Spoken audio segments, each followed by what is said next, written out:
Start hitting better golf shots. Improve the quality of the strike with the ground. Listen to this.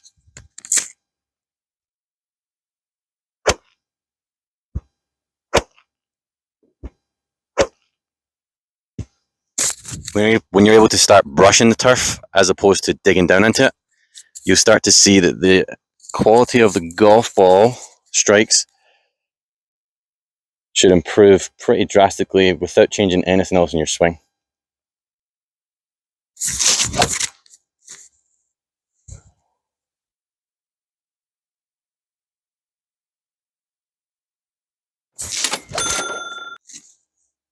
Looking for that brushing sensation off the grass, like I'm just barely trying to cut it.